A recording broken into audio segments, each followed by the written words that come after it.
आज डिनर में कढ़ी बना लूं? मम्मी जी से पूछा तो हाँ ठीक है पर बनाऊंगी मैं। ये कहते हुए मम्मी जी का चेहरा मुझे कुछ उतरा हुआ सा लगा। पकौड़े भी बना लिए, कढ़ी भी चूल्हे पर चढ़ा दी पर दिख रहा था वो ये सब बेमन सा कर रही थी। कुछ तो बात जरूर थी पर क्या। 20 दिन पहले ही इस घर में ब्याह कर आई, मुझे कुछ समझ नहीं आ रहा था। फिर क्या, 7 समंदर पार बैठी अपनी नंद को फोन लगा दिया। मेरी शादी से बस 2 हफ्ते पहले ही उसकी डोली उठी थी। हम दोनों एकदम सहेली जैसे ही हैं। उसने फोन पर सब समझा दिया और मैं समझ भी गई पर वो जो करने के लिए बोल रही थी उसे करने में मैं हिचक तो रही थी, डर भी खूब लग रहा था।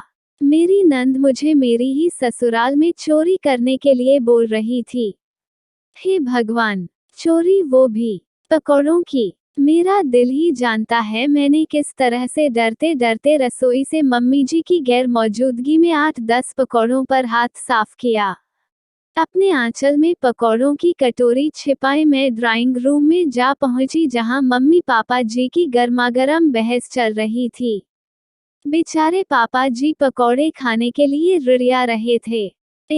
बस एक 3 दिन से मॉर्निंग वॉक गोल कर रहे हो, एक भी नहीं मिलेगा और अब तो यहाँ तुम्हारी लाडली बेटी भी नहीं है जो तुम्हें चुरा चुरा कर चोरी छिपे पकौड़े खिलाए।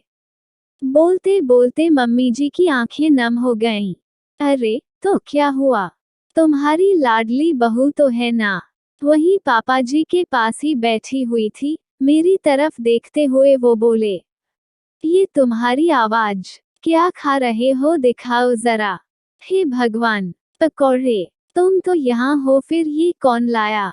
हैरान परेशान मम्मी जी तो पापा जी की क्लास लेने में जुट गईं। वो गलती मेरी है मम्मी जी, ये पकौड़े मैं ही लाई थी। मुझे आप कुछ अपसेट सी लग रही थी तो मैंने मीता को फोन किया, उसने बोला। मम्मी जी ने मेरी बात बीच में ही काट दी। अच्छा, सब समझ गई। उस चोर ने तुझे भी चोरी करना सिखा दिया। चोर मौसेरे भाई तो सुना था पर मेरे घर में तो चोर नंद भौजाई निकले। हंसते हुए मम्मी जी अपनी चोर बहू की बलैया लेने लगी।